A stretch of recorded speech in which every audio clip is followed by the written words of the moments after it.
Hi అండి. Welcome to అదిరేటి రుచులు. ఈరోజు దసరా నవరాత్రులు 6వ రోజు భాగంగా శ్రీ లలితా త్రిపుర సుందరీ దేవికి నైవేద్యంగా పెట్టే చింతపండు పులిహోర ఎలా తయారు చేసుకోవాలో చూపించబోతున్నానండి. ఇలా ఒక్కసారి చేశారంటే ఎంత క్వాంటిటీ అయినా ఈజీగా పులిహోరని చాలా టేస్టీగా కలిపేస్తారండి. గుడిలో పెట్టే ప్రసాదంలాగా కమ్మగా కుదురుతుంది.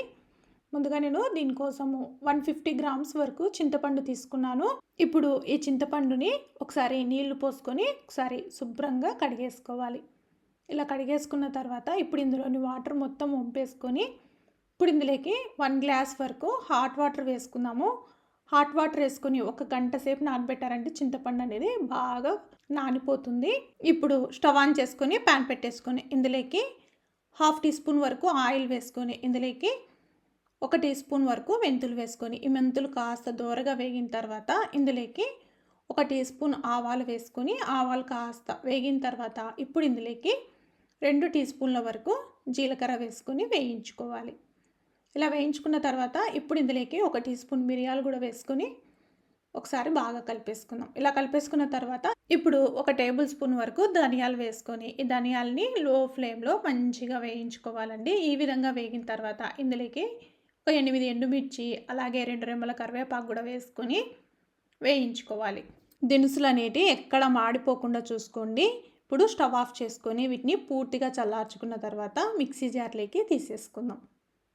ఈ విధంగా తీసేసుకొని మెత్తగా పౌడర్ లాగా గ్రైండ్ చేసుకోవాలి. ఈ విధంగా గ్రైండ్ చేసుకుంటే సరిపోతుందండి. ఇప్పుడు ఈ పౌడర్ని పక్కకు పెట్టేసుకుందాము. ఇప్పుడు ఈలోగా చింతపండు కూడా బాగా నానిపోయిందండి. ఇప్పుడు మిక్సీ జార్లోకి ఈ చింతపండుని తీసుకొని మరీ ఎక్కువ సార్లు గ్రైండ్ చేయాల్సిన అవసరం లేదండి. ఒక 2-3 సార్లు పల్స్ మోడ్లో ఇచ్చేసుకుంటే సరిపోతుంది. ఇప్పుడు ఈ చింతపండు గుజ్జుని ఇలా జల్లిగంటలోకి వేసేసుకొని అదే మిక్సీ జార్లోనే కొద్దిగా వాటర్ వేసుకొని తిప్పుకొని వేసేసుకోవాలి. ఇలా వేసుకొని స్పూన్ తోటి ఇలా కలుపుకుంటూ ఉంటే గుజ్జు అనేది కిందికి వచ్చేస్తుందండి. స్పూన్ తోటి కష్టం అనిపిస్తే ఇలా చేతితోటైనా తీసుకోండి. చూడండి, ఈ విధంగా లాస్ట్కు పిప్పి మాత్రమే మిగులుతుంది. మరీ ఎక్కువగా వాటర్ యాడ్ చేయొద్దు. కొద్దిగా వాటర్ వేసుకుంటూ గుజ్జుగా తీసేసుకోవాలి. ఈ విధంగా ఉండాలి. మరీ వాటర్ ఎక్కువ వేసారంటే చింతపండు చిక్కబట్టడానికి టైం పడుతుందండి. ఇప్పుడు స్టవ్ ఆన్ చేసుకొని ప్యాన్ పెట్టేసుకొని ఇప్పుడు ముందుగా మనం రెడీ చేసుకున్నటువంటి చింతపండు గుజ్జుని వేసేసుకోవాలి. ఇప్పుడు ఇందులోకి 1 టేబుల్ స్పూన్ వరకు నేను ఇక్కడ పల్లి ఆయిల్ వేస్తున్నానండి. పులిహోరకి పల్లి ఆయిల్ చాలా బాగుంటుంది.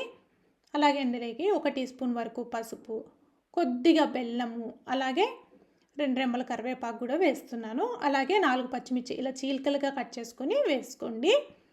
ఇప్పుడు 1 స్పూన్ వరకు సాల్ట్ వేస్తున్నాను. సాల్ట్ అనేది చూసుకొని వేసుకోండి. సరిపోలేదంటే ఎక్కువ రోజులు ఈ చింతపండు గుజ్జు అనేది నిల్వ ఉండదు. ఇప్పుడు ఇలా ప్యాన్ అనేది అడుగు పట్టకుండా మధ్యలో కలుపుకుంటూ ఇలా చిక్కబడేంత వరకు ఉడికించుకోవాలి. ఈ విధంగా చిక్కబడిన తర్వాత ఇప్పుడు మనం ముందుగా గ్రైండ్ చేసుకున్నటువంటి పొడిని ఇందులోకి వేసేసుకొని ఒకసారి కలిపేసుకోవాలి. ఇలా కలిపేసుకొని డబ్బాలో స్టోర్ చేసుకున్నారంటే ఎప్పుడు కావాలంటే అప్పుడు పిల్లల లంచ్ బాక్సుల్లోకైనా ఈజీగా కలిపిచ్చేసేయచ్చు.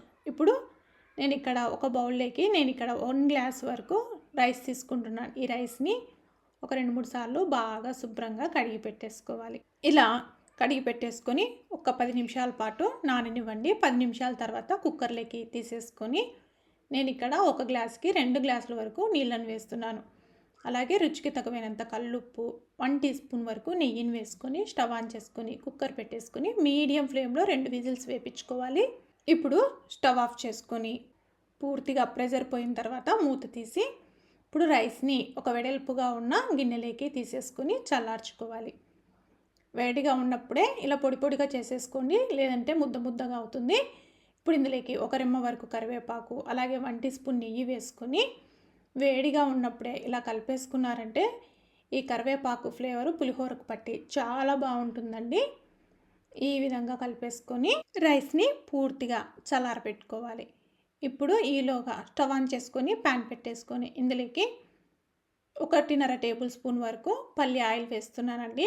ఇప్పుడు ఆయిల్ వేడెక్కిన తర్వాత ఇందులోకి 2 టేబుల్ స్పూన్ల వరకు పల్లీలు వేసుకొని పల్లీలు సగం వరకు వేయించుకోవాలి. ఇప్పుడు సగం వరకు వేగిన తర్వాత ఇందులోకి 1 టేబుల్ స్పూన్ శనగపప్పు, మినప్పప్పు వేసుకొని వీటిని కూడా కాస్త దోరగా వేయించుకోవాలి. ఇప్పుడు ఇందులోకి 1 టీ స్పూన్ జీరా, అలాగే 1 టీ స్పూన్ ఆవాలు కూడా వేసుకొని వేయించుకోవాలి.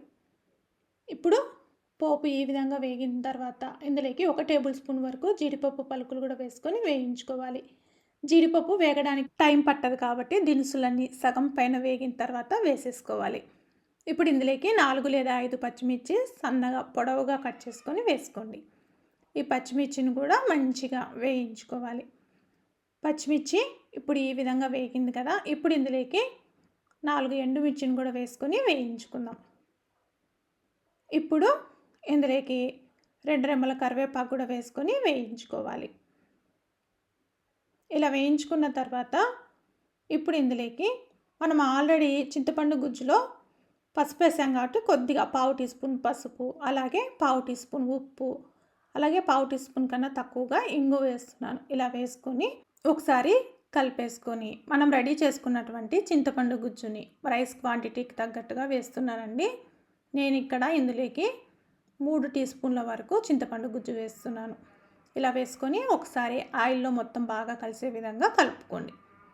ఇలా కలిపేసుకొని స్టవ్ ఆఫ్ చేసుకొని పూర్తిగా చల్లార్చుకుందాము. పూర్తిగా చల్లార్చుకున్న ఈ గుజ్జుని ఇప్పుడు అన్నంలోకి వేసేసుకోవాలి. ఇలా వేసుకొని రైస్కి పట్టే విధంగా మొత్తం చేత్తోటి కలిపేసుకుందాం. చేత్తోటి అయితే పులిహోర అనేది బాగా మిక్స్ అవుతుందండి. ఈ విధంగా మొత్తము కలిపేసుకొని ఇప్పుడు ఇందులోకి మీకు నచ్చితే కొత్తిమీర వేసుకోండి, లేదంటే లేదు. నేను ఇక్కడ యాడ్ చేస్తున్నాను. ఇప్పుడు ఈ కొత్తిమీర కూడా ఫైనల్గా వేసేసుకొని ఒకసారి రైస్ని బాగా కలిపేసుకుందాం. ఇలా చేశారంటే ఎంత పులిహోర అయినా కానీ ఈజీగా పెట్టేయచ్చండి. ఒకసారి మీరు ఇలా ట్రై చేసి చూడండి, చాలా చాలా బాగా కుదురుతుంది. అంతేనండి, దసరా నవరాత్రులు 6వ రోజు భాగంగా శ్రీ లలితా త్రిపుర సుందరి దేవికి ఇష్టమైన నైవేద్యం పులిహోర అయితే రెడీ అయిపోయింది. Thank you everyone.